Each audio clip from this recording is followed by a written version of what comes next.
All right, thanks for joining us here. Last panel of the day, you know it's going to be good. All right, so the question I want to ask you, Alan, specifically, I think Google has been especially quiet as it relates to the blockchain space and its efforts. That doesn't mean that the company itself hasn't invested a lot of time and attention to the space. Talk to me about this tool, BigQuery, what it does, and how many chains are publicly searchable through that tool right now. Okay, sure. So BigQuery is a cloud services, one of many services offered by Google Cloud. It's essentially a data warehousing technology that can handle very large data sets and scale linearly in terms of price, and you pay per unit of I/O. We are indexing as part of an open source project 8 different cryptocurrencies currently. That includes Bitcoin and Ethereum, which are the most popular data sets that we host, as well as Zcash, Dogecoin, and several other UTXO chains. You got Ethereum Classic. We have Ethereum Classic, that's right. I saw Chainlink. Was that added recently? Yeah, so Chainlink is not a blockchain itself, but because they build some smart contract technology, those smart contracts are then uploaded onto the Ethereum public chain. And so yes, the Chainlink data are also visible, as are all other smart contracts. For example, CryptoKitties is also visible. Got it. So in the NFT space, you're also presenting data to anyone who wants to use it. Sure. Yes. All the Uniswap data is there as well, for example, so you can see the DAI price data. Got it. So even in the DeFi space, there's a way for developers and other curious individuals to search and see what's going on. Yeah. So the Ethereum rabbit hole is very deep on BigQuery because we've indexed all the smart contract activity. Yeah. I think it's really interesting. It's something you don't hear about a ton. We've done some coverage of it. I think over the spring. I know there's some news. So I guess the question for TK becomes, here's a bunch of stuff that's made available by a cloud computing giant. What are you using this data for, and how has it become useful to you? I think there is a lot of data that Google has provided. There is a lot of news information that's made available to you in terms from an API standpoint. You can search Google like you would do a regular search when you go online.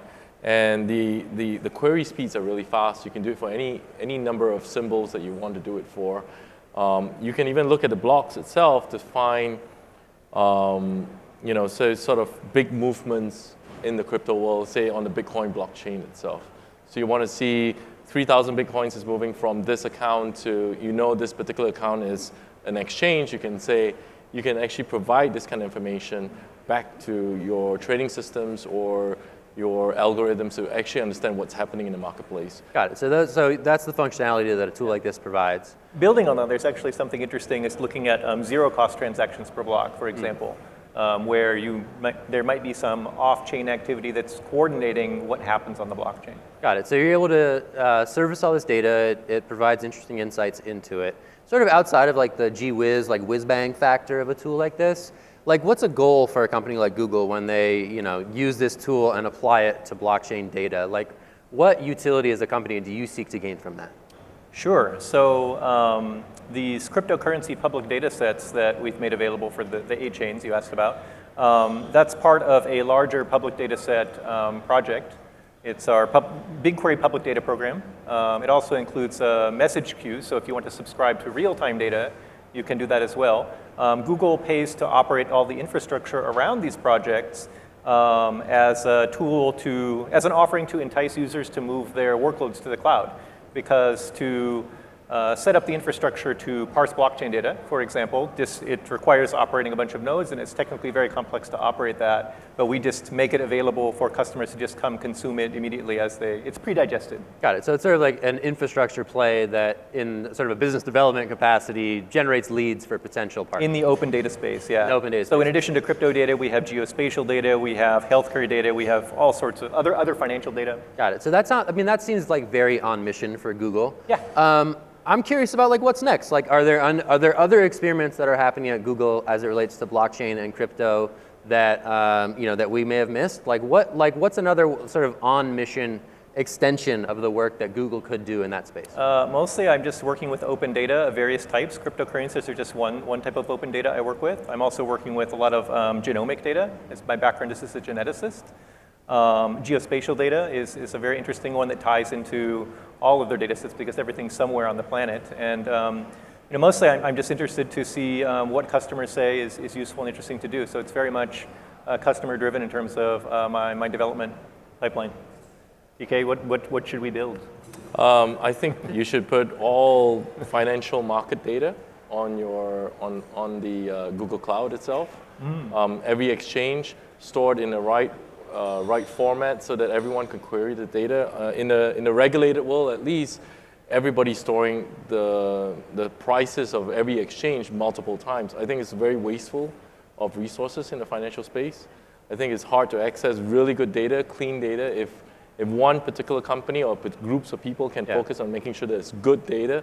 I think a lot more people will be trading or investing. So an example of how that might work would be the idea of a data marketplace. So we have a customer, Thomson Reuters, who's doing something like this, where they are putting their headline data into as a real-time feed into BigQuery, and customers who have paid for access to that can get access to their private tables, and then join it against whichever other public tables or private tables or their own personal, own private tables they want to join against to derive value from it. So we're building a center so you can just do a join very, very quickly and efficiently. Yeah, Alan, it may be a little off topic, but I mean, I think your perspective is really interesting, just given the fact that you sort of have a foot in multiple industries or spaces or pursuits as it relates to open data. Open data obviously being the common thread here. Yeah. And this may be asking to pick your favorite child, but which of those areas do you enjoy working in the most? Oh, that's a great question. I like systems that have a lot of complexity. So I'm coming from a background of studying genetic regulatory networks, like molecular biology, nanotechnology kind of things. And that's how I got interested in the cryptocurrencies, is I wanted to apply some of the data science techniques that I used from my PhD work to look at the crypto economic networks and see if I could apply some of the same methods to get insights into what's going on chain. And so I will just continue to go in this direction toward more complex, interesting data that can be joined together for fun, interesting use cases. That's cool. So what's the next thing? After you have as many public chains in this service as possible, what's the next adventure that you will undertake? As I mentioned, I'm looking into geospatial data right now, and also some of the data that are being encoded on chain. So applications, you could say applications of blockchain. Got it. And TK, we're talking about what should a company like Google make for an entrepreneur like you? When you're talking about the services that you think aren't being addressed right now in the marketplace, and you talk about sort of these transparency issues that plague a lot of the data sets out there are plagued with transparency issues. Sort of beyond what a product like Google could provide. Like, what's something that you wish was being made right now by someone in this room or someone out on the demo floor? What's another thing that you need as an entrepreneur to make sure that you're providing the best service to your customers? Yeah, I personally like to just focus on figuring out how to find alpha in the marketplace. And I don't want to really deal with building infrastructure to do that, how much disk space I should actually buy, how much compute power I actually need to compute all this information. What I find is that I might be right-sizing myself for, let's say, the 5 markets I'm trading in, but what if I add another 5? Was the original infrastructure that I purchased and built, was it the right size? Did the data grow, X to 10X or 100X? And predicting that is extremely hard. And having a team to just focus on building infrastructure, I think is a waste of my money. I think I just really want to focus on bringing in the data, running the analysis, and not in a week or a month, but in the next 10 minutes. Yeah. Right? We found challenges is that with our studies is that some of the times we built something so complex that with the compute power that we had in our personal racks, maybe it takes us 7 days to do it. But if we went to Google Cloud, we could say, give us 10x the compute power for 10 minutes, we could get it done. Yeah. Right? So it increases our sort of evolutionary cycles in terms of coming up with new strategies. I mean, there's certainly that, not your keys, not your Bitcoin ethos in the cryptocurrency world. And I think that's maybe somewhat applicable to the cloud services space. When you're making the decision about whether to sort of, build it your own or go with an outside party, are there any risks that you're taking into factor there as you make those decisions? Obviously IP, I think that would be the main one. But I think, in the past, I think storing data itself was IP. Because if you imagine back then, you couldn't buy a hard drive that was 1 gigabyte, let's say 20 years ago. So for you to store even Microsoft's market data 20 years ago, you had to be smart about storing the ticks up and down. But nowadays, storing data is a commodity, but it's still treated like as if it's IP. I think that should be changed. So when I make those kind of decisions today, I think when I go out to the marketplace, if I can find someone who can build something better than I can, I would actually just buy it. But if I think that I can't find it and it's too hard for me to convince someone that this is the right thing to do, then we will get together in a team of 5 or 6 people and we'll figure it out. Got it. And Alan, I have a question as it relates to FANGs, right? Big tech companies here in the world. You're based in the Singapore office, so you're not, Maybe we should change and talk about bats instead. Bats? Yeah, since he's part of FANGs. FANGs and bats. I guess you're not necessarily physically in the Silicon Valley bubble, but I think over the last 6 months, certainly we've seen a ton of interest of giant companies, Facebook namely among them. A company like Square investing directly in the Bitcoin protocol by way of its Square crypto program. Amazon has certainly made some entrees into the space. Who else? Microsoft is a big player. They've done a lot of actually interesting work around decentralized IDs on the Bitcoin blockchain. How come I don't hear more about Google? Where does Google fit in? What is there reticence to join this space, or is it something that we will see as more big tech companies make their products here available in crypto land? I think if you're following the news over here, I think Google is going to come up with earnings announcements coming pretty soon. I think it will be pretty hard for him to talk about any new projects that he'll be working on. That's true. Quiet period just started today. Wait, say that again? Quiet period just started today. Got it. Quiet period just started today. Okay, fair. Interesting. Well, then let's talk about something else. Let's be less quiet. Which data sets do you think within the chains that you have access to are most interesting? Are there particular sets of transactions that are more interesting than others? Is it the DeFi space that you're curious about, the smart contract world? What's most interesting to you right now? The customers' voices are louder than mine, and they vote for the Bitcoin data set. Yeah, they query it constantly. Got it. Okay, interesting. So talk to me about usage statistics. How many people are using this tool? Do we have a sense of outside of the Bitcoin interests where other chains are finding traction? Yeah, it's primarily Bitcoin, and then also Ethereum gets quite a lot of query. I can't talk to you in terms of actual primary numbers, and I don't have access to any of the customer-specific query data either. But I can see in aggregate how often they're querying and how much I/O they do. What is the size of the queries, and then also what is the growth rate, and it's doing very well. Yeah. Got it. That's interesting. So I think it's also very interesting to know the hash rates. 3 products make up 90% of the trading volume in the world today, right? Bitcoin, Ethereum, and let's just call it Ripple, right? Whoa. Sure you want to do that?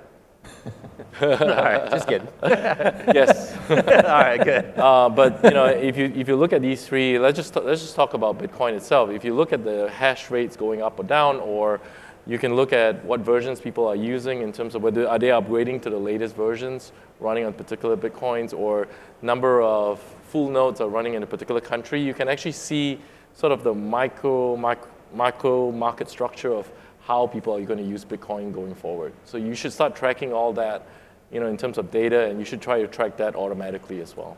Yeah. So Alan, besides TK's use case here, do you have any other stories of companies that are using these feeds in interesting ways? It looks like it's mostly trading-related activity, so that's relevant to our session.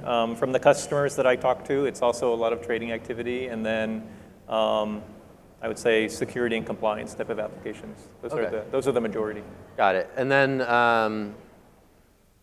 talk to me about the DeFi data specifically. We've seen that conversation emerge over the course of 2019 as Uniswap, MakerDAO, other DeFi applications have certainly come into the fore. Is there any interesting data insights that you can share about how that stuff is being used? No, I'm not following it very closely. I've pretty much just got my head down in terms of engineering. So, for example, when we first published these data sets, Ethereum about, I guess, a year ago now, and then Bitcoin 6 months before that, we were publishing on a daily basis as a batch. And now we have all the data available in real time as a topic. So we're lagging some number of blocks behind the tip of the consensus chain just so that we can avoid block reorgs. But the emphasis has been on delivering data in other formats to customers for other use cases. That's a streaming analysis use case, which ties into TK's product with ChatQ. or it could also be moving data instead of to BigQuery into something like Bigtable, which is more suitable for graph analytics. So many more things like that just to make data more available to customers and increase access. Got it. And like, TK, is there any particular service from like this offering that has been especially useful to you? You mentioned the hash power thing, which you showed me on that app previously, which I think is really interesting. I think what's been especially revealing to what you're trying to do with ChatQ?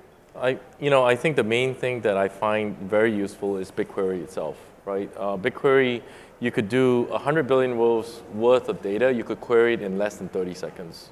I think that's big. If you go through any open source type of platform, it's very hard for you to achieve that kind of query results that, if you're exposing data to millions of users, you're going to have some issues with performance at some point. So I think the basic BigQuery infrastructure that is used for the Google search feature that everyone uses, everyone loves, I think it is available to me. So I can put a lot more information and get it out faster as well. Got it. So it's really that filling that infrastructure need that's still not necessarily addressed. What layer would you call this? There's often talk of layer 1, layer 2, layer 3. Like, what layer would this service like this be characterized as? Is there different than some of the other applications that are out there in the space? Are you talking about BigQuery? You're talking about software layers? Yeah, BigQuery 7? specifically, yeah. 7. 7. It's Way up there? Yeah, it's way up there. All right, fair enough. I mean, I think it's beyond that, right? They've also solved the infrastructure problem you have, right? I mean, somewhere between infrastructure and software. Yeah, like I data. It's not really doing anything on its own, but you can call down to it from the software, and it's definitely above the infrastructure. So it's something like that. Got it. Right around there. Yeah. It's a resource. It's a resource for people to build on. It's a resource that lives on the infrastructure accessible to the software. How does that relate to biosciences? What is the clearest link between the world of biosciences and the world of blockchain? What's intriguing to me, at least, I'm sorry. Go for it. What's intriguing to me is the network. What's intriguing to me is the network effect. Yeah. I think the social effect hasn't really touched finance like it has in Facebook or it has in Twitter and Instagram.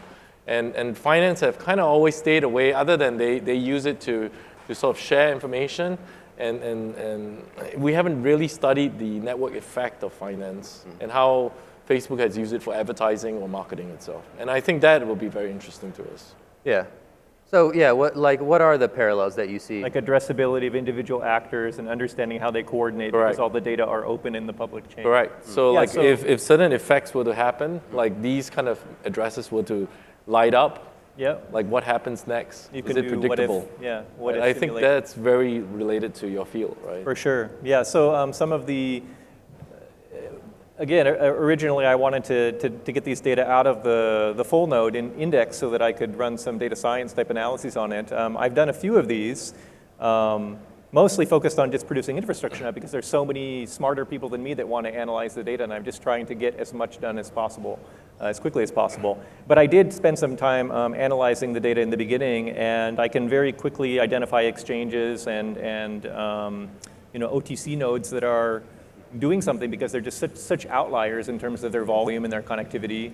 So yeah, you can detect structure in the network and characterize it and label it with machine learning type techniques. Yeah, I mean, give me a couple examples. Like, give me those outlier instances where you're like, that's really weird. Like, that's some weird data. Yeah, exchanges are definitely strange, right? Yeah. The exchanges would be like everyone's dumping their Bitcoins into a particular address, right? So you probably don't know they're an exchange. Say you haven't labeled anything. You look through the data sets, and these are the lighted points because they have inward, outward kind of flow on a continuous basis daily. Set of hot wallets, connections. and then you've got these cold wallets that are associated with the hot wallets.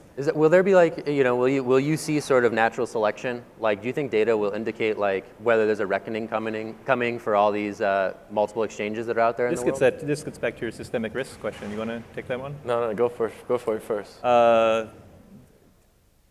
Just like you could do some analysis of a supply chain to understand, okay, well, it looks like we've hedged against systemic risk because we've got these 5 different suppliers. Yeah. This happened some years ago when there was, this is regionally relevant, there was some flooding in Thailand, and there were some ball bearings being produced in Thailand that were components to hard drives.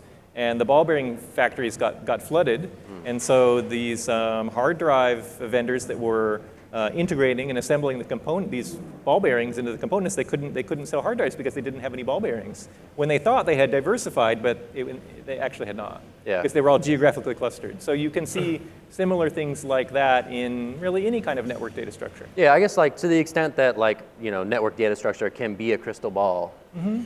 What does it foretell? What trends do you see in this data that suggests where the industry? That's where I've not really gone into that direction, but yes, such things can be done. Early days, I think. You are pulling a nice sort of array of data streams into your product, and I think you do have a nice perspective on things. So I was just asking where. I think what we're trying to do with ChatQ is make this available in a visual way, something that humans can actually consume it, and sort of provide them with automation to actually consume more information in the way they want to consume this information.